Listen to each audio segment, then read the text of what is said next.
भारत का एक प्रधानमंत्री विदेश के दौरे पर जाता है। इस दौरे के 12 घंटों के भीतर उसकी रहस्यमय तरीके से मौत हो जाती है। प्रधानमंत्री का शव संदिग्ध अवस्था में पाया जाता है, लेकिन ना तो उस देश में ही उनका पोस्टमार्टम किया जाता है और ना ही शव भारत लाने के बाद उसकी जरूरत समझी जाती है। तो क्या वाकई में प्रधानमंत्री की नेचुरल डेथ हुई थी या फिर यह एक सोची समझी साजिश थी? आखिर क्या हुआ था उस रात? बात साल 1965 की है, जब भारत और पाकिस्तान के बीच जंग खत्म हुई थी। दोनों देशों के बीच समझौते के लिए सोवियत संघ के ताशकंद को चुना गया, जहां तीसरे देश रूस को दोनों देशों के बीच समझौता करवाना था। यह समझौता 10 जनवरी 1966 को हुआ था, जहां पाकिस्तान की ओर से राष्ट्रपति अयूब खान और भारत की ओर से प्रधानमंत्री लाल बहादुर शास्त्री पहुंचे थे। यह समझौता लाल बहादुर शास्त्री की मौत से कुछ घंटे पहले हुआ था,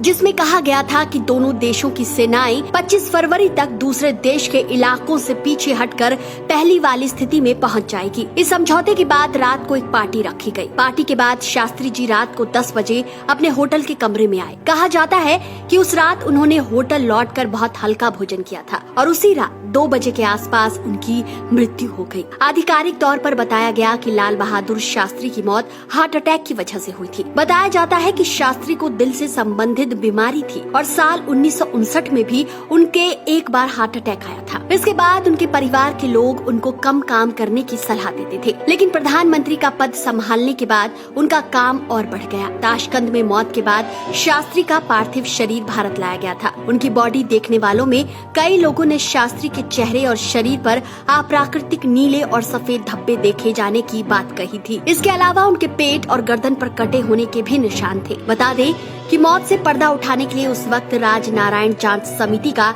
गठन किया गया था, लेकिन हैरानी की बात यह है कि यह समिति किसी भी नतीजे पर नहीं पहुंच पाई। जांच समिति की विस्तृत रिपोर्ट को भी पब्लिक नहीं किया गया। हैरानी की बात है कि संसदीय लाइब्रेरी में भी उनकी मौत या जांच समिति का कोई रिकॉर्ड उपलब्ध नहीं है। यह बात इसलिए और दब गई क्योंकि उस वक्त आज की तरह मीडिया उतना एक्टिव नहीं था। यही नहीं, लाल बहादुर शास्त्री जी की संदिग्ध अवस्था में मौत होने के बावजूद भी उनके शव का पोस्टमार्टम नहीं करवाया गया। शास्त्री जी के परिजनों ने दावा किया था कि उनके शरीर पर जहर की वजह से नीले निशान थे। कई और ऐसी चीजें देखने को मिली जिसकी वजह से उनकी मौत पर सवाल खड़ा होता है, जैसे उनके शरीर पर कटे के निशान कहां से आए, जबकि उनका तो पोस्टमार्टम ही नहीं किया गया था। एक मीडिया रिपोर्ट के मुताबिक साल 2009 में भारत सरकार ने स्वीकार किया था कि शास्त्री की मौत के बाद उनके डॉक्टर और रूस डॉक्टरों द्वारा जांच की गई थी। भारत के भूतपूर्व प्रधानमंत्री की मौत तब और रहस्यमय बन गई जब उनके 2 खास गवाहों की असामान्य तरीके से मौत हो गई। नौकर रामनाथ और निजी डॉक्टर RN चुग को साल 1977 में संसदीय निकाय के सामने पेश होना था,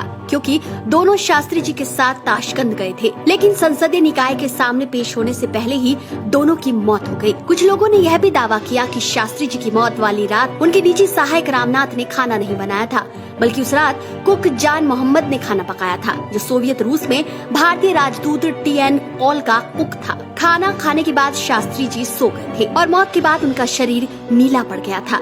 इसी से लोगों को संदेह हुआ कि शायद उनके खाने में जहर मिलाया गया था। बता दें कि शास्त्री जी की पत्नी ललिता शास्त्री ने भी सवाल खड़ा किया था कि अगर उनकी मौत हार्ट अटैक से हुई थी तो उनका शरीर नीला क्यों पड़ गया था। अमेरिकी खुफिया एजेंसी CIA के एजेंट रॉबर्ट कॉर्ले ने एक इंटरव्यू में दावा किया था कि शास्त्री की मौत के पीछे CIA का हाथ था। यह भी कहा था कि वैज्ञानिक होमी जहांगीर भाभा की हवाई जहाज हादसे में हुई मौत में भी अमेरिकी खुफिया एजेंसी ही शामिल थी। प्रधानमंत्री लाल बहादुर शास्त्री की मौत के रहस्य से 57 साल बाद भी पर्दा नहीं उठ पाया है। हिंदुस्तान के लोगों में आज भी इस बात की चर्चा होती है कि आखिर उस रात ताशकंद में ऐसा क्या हुआ था कि लाल बहादुर शास्त्री की अचानक मौत हो गई थी। आप इस बारे में क्या सोचते हैं, जरूर बताएं। फिलहाल इस वीडियो में इतना ही। मिलते हैं अगले वीडियो में एक नई कहानी के साथ।